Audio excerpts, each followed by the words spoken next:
오늘 본문을 가지고 지혜자의 절규, 지혜자의 절규라는 제목으로 말씀 전가하겠습니다. 예전에 제가 차를 내부순환로를 타고 월곡 IC로 빠지기 위해서 가고 있었는데요. 앞서 달리는 승용차에서 연기가 자욱하게 올라오는 것을 보았습니다. 상태가 너무 심각해서 제가 가만히 있지 못하고 또 이렇게 그 차 뒤로 가서 클락션을 막 이렇게 누르고 비상등을 켰습니다. 그러면 그 차가 이제 자기 백밀러를 보고 뒤에서 연기가 나는 거를 볼 줄 알았는데 도리어 속도를 더 세게 내는 겁니다. 그러니까 제가 클락션을 누른 게 이제 빨리 가라는 뜻으로 이해한 것 같습니다. 이 정도로만 할까 하다가 안 되겠다 싶어서 그 차 왼쪽으로 붙어서 제가 또 이제 클락션을 막 누르면서 오른쪽 유리를 내려서 손짓을 막 했습니다. 그랬더니 이 사람이 왜 그러는 거예요. 못 알아차리는 거죠. 그래서 제가 소리를 내서 연기 나요. 연기 난다고 좀. 그랬더니 그 사람이 그제서야 알아차리고 차를 멈추는 겁니다. 저는 이제 사고를 막았다라는 뿌듯함에 이제 백밀러를 보면서 이제 제가 갔는데요. 제가 왜 달리는 차에서 이게 위험한데 사고가 날 것을 위험성이 있음에도 불구하고 제가 그런 행동을 했을까요? 가만두면 그 차와 그 차에 탄 사람이 큰 사고를 당할 것이 뻔하기 때문입니다. 여러분, 만약 사람이 길을 걸어가고 있는데 그게 절벽이에요. 낭떠러지라면 여러분들은 어떻게 하겠습니까? 근데 그것도 모르고 걸어가고 있는 사람들이 여러분들의 가족이고 지인이고 동료라면 여러분들은 가만히 계시겠습니까? 다급한 나머지 생명이 걸린 문제이기 때문에 여러분들은 소리치지 않겠습니까? 오늘 본문에서도 한 사람으로 그려지는 이 지혜자가 너무 다급한 나머지 외치고 있습니다. 소리치고 있는 것인데요. 우리 20절 말씀을 다 같이 한 번 더 읽어보도록 하겠습니다. 지혜가 길거리에서 부르며 광장에서 소리를 높이며. 아멘. 여기서 부른다 또 소리를 높인다라는 이 단어의 의미를 살펴보면 잔잔한 소리로 불렀다라는 의미가 아닙니다. 여기서 부르다라는 것은요, 원어의 뜻은 울부짖다라는 뜻입니다. 또 소리에 해당하는 이 콜이라는 뜻은요, 히브리어로 천둥 소리를 말합니다. 고함을 의미하는 것입니다. 그러니까 지혜자는요, 오늘 지혜로 이 지혜라고 표현되는 이 의인화된 이 지혜는요, 20절과 21절에 길거리, 광장, 길목, 성문, 어기, 그러니까 사람들이 많이 다니는 곳에서 큰 소리로 울부짖으며 이 괴성을 지르고 있다라는 것입니다. 끝까지 막아내고자 하는 이 음성임을 우리는 알 수 있는 것이죠. 여러분, 만약에 여기 미아 사거리에 사람들 참 많이 다니지 않습니까? 이곳에서 어떤 사람이 막 울부짖으며 울면서 괴성을 지르고 있다라면 모든 사람이 집중하지 않겠습니까? 그러니까 오늘 성경은요, 좀 진정성이 느껴지게 우리에게 외치고 있는 것입니다. 여러분, 이렇게까지 지혜가 절규하면서 외치는 이유가 무엇일까요?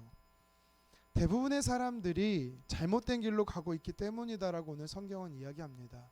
오늘 본문 27절 말씀을 다 같이 한번 읽어보도록 하겠습니다. 너희는 두려움이 광풍같이 임하겠고 너희의 재앙이 폭풍같이 이르겠고 너희에게 근심과 슬픔이 임하리니. 아멘.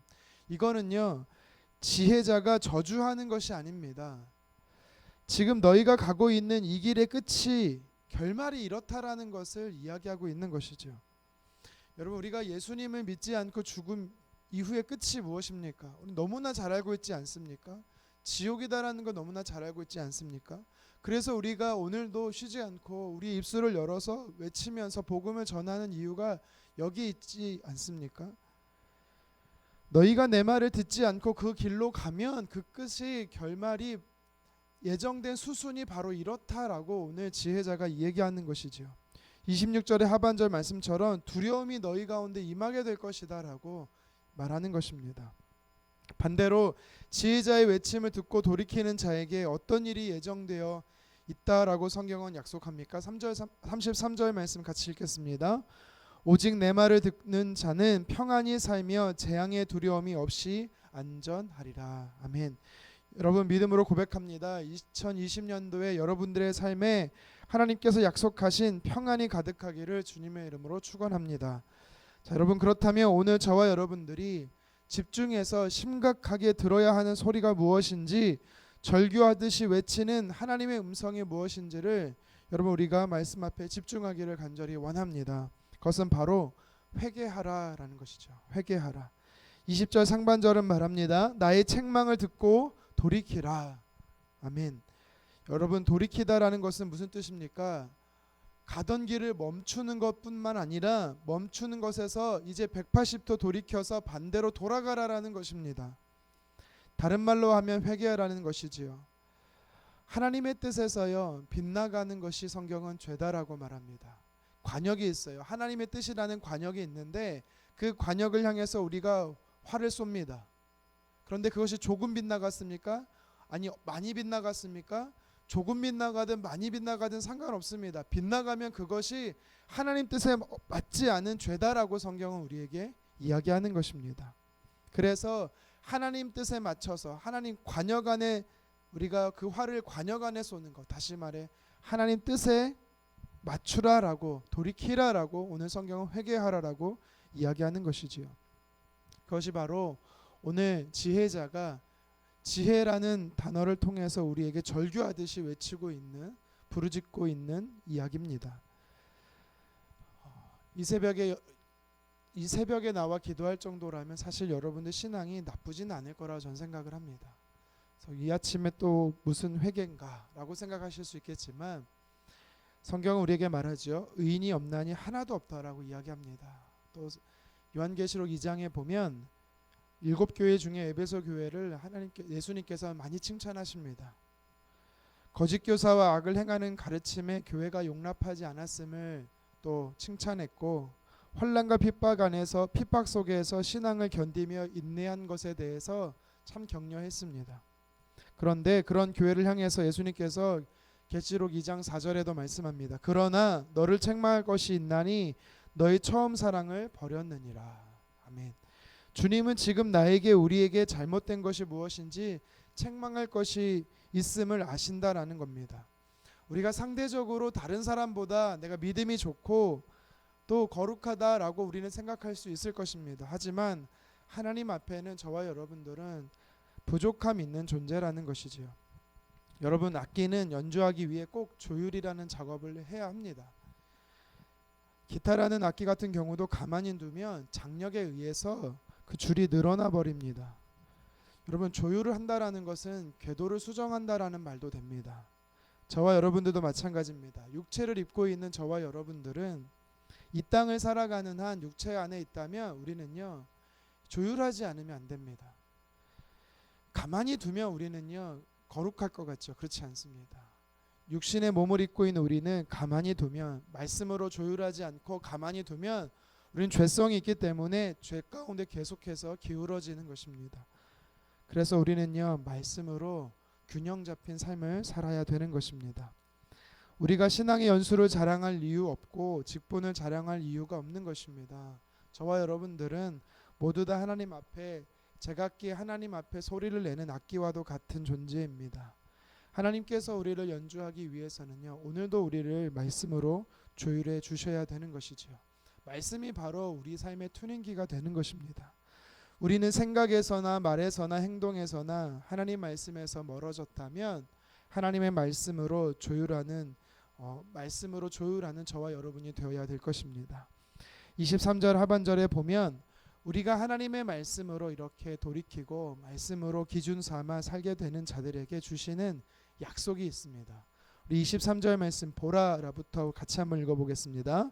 보라, 내가 나의 영을 너희에게 부어주며 내 말을 너희에게 보이리라. 아멘.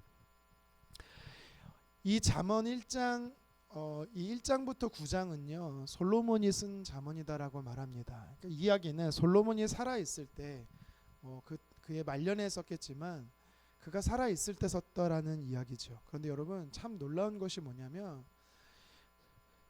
나의 영을 너희에게 부어주겠다. 여러분 어디서 많이 들어본 문구 아닙니까? 요엘서에서 요엘 선지자가 했던 이 성령을 우리에게 부어주시겠다라고 말한 하나님의 예언입니다. 그런데 요엘 선지자는 사실 솔로몬보다 100년 뒤의 사람입니다. 그러니까 무슨 말이냐면 하나님께서 우리에게 성령을 부어주시겠다라는 말을 이미 벌써 사실 하나님이 솔로몬을 통해서 잠언을 통해 우리에게 이야기하고 있다라는 겁니다. 미처 사실 구약 사람들은 미처 그것을 깨닫지 못했죠. 예수님께서 사실 우리에게 승천하시면서 성령을 너희에게 주겠다, 보혜사를 우리에게 부어주시겠다라고 이야기를 하시죠. 그것을 깨달았던 이 베드로가 요엘서를 인용해서 설교를 하는 것을 사도행전을 통해 우리가 볼 수가 있습니다. 제가 무슨 말을 하냐면 우리가 사는 이 시대보다 약 3000년 전에 솔로몬이 기록했던 이 잠언서에도 하나님께서 성령을 부어주실 것을 약속하는 것입니다. 하나님의 말씀으로 돌이키고 하나님의 말씀으로 살고자 하는 자에게 하나님께서 성령을 부어주시겠다라는 약속입니다. 뿐만 아니라 내 말을 너희에게 보이리라. 이게 무슨 뜻이냐면 성령님께서 깨닫게 하실 뿐만 아니라 지도하시고 인도하시겠다라는 것입니다. 우리가 하나님의 뜻으로 우리의 삶에 하나님의 말씀이 기준이 되어서 하나님 뜻대로 살고자 하는 자에게는 성령을 부어주실 뿐만 아니라 성령께서 그 삶을 책임지고 인도하신다라는 것을 오늘 우리에게 약속하고 있는 것이죠. 여러분, 잘 뛰는 것도 중요합니다. 열심히 뛰는 것도 중요합니다. 그런데 더 중요한 것은 방향이 중요한 것입니다. 저와 여러분들이 올 한 해도 열심히 살아내는 거 중요합니다. 그런데 어느 방향으로 뛰는 것이 더 중요하다라는 것입니다. 우리는 하나님의 말씀 안으로 뛰기를 간절히 원합니다. 하나님의 말씀이 인도하시는 곳을 향해 전력 질주하기를 간절히 소망합니다. 그런데 하나님은요, 혼자 뛰라고 말씀하지 않으십니다. 우리가 하나님의 말씀으로 나아가면 성령께서 길을 내어 주실 뿐만 아니라 우리가 무엇을 어떻게 해야 되는지 인도해 주신다라고 오늘 하나님께서 약속해 주고 계십니다. 여러분, 성령 충만해야 합니다. 그런데 어떤 자에게 성령 충만을 약속합니까? 돌이키는 자에게, 다시 말해 하나님의 말씀으로 180도 돌아가는 자에게, 회개하는 자에게 성령께서 충만히 역사하시고 성령께서 인도해 주신다라고 말합니다. 그런 삶을 살아가는 자를 오늘 성경 29절에 하나님을 경외하는 삶이다라고 이야기를 합니다. 그러한 삶을 사는 자에게 33절에 말씀하시는 것처럼 두려움이 없는 안전을 허락해 주시겠다라고 약속하는 것입니다. 오늘 본문 말씀은 또 내가 뭘 잘못했는지 집요하게 내 약점들을 찾아내셔서 부끄럽게 하고자 하는 하나님 그런 말씀이 아닙니다. 오늘 말씀은 아버지로서 사랑하는 자녀에게 복된 삶을 어떻게 살 수 있는지를 간절한 마음으로 정말 마지막 유언처럼 부르짖으며 이야기하고 있는 말씀인 것이지요. 세상의 어떤 가치보다 하나님의 말씀의 가치를 기준으로 삼고 말씀을 순종하는 저와 여러분 되기를 원합니다. 하나님 아버지를 기쁘시게 하는 저와 여러분 되기를 간절히 원합니다. 세상의 혼탁한 가치들로 가려져 있던 내 눈과 귀를 하나님의 말씀으로 정화해서 이전에 보지 못했던 것, 하나님 말씀에 듣지 못했던 것을 듣고 이제 보게 되는 저와 여러분 되었으면 좋겠습니다. 그래서 하나님께서 나를 향해 꾸게 하시는 꿈을 꾸고 하나님을 위해서 위대한 일을 시도하는 열정의 사람 되기를 주님의 이름으로 축원합니다. 기도하겠습니다.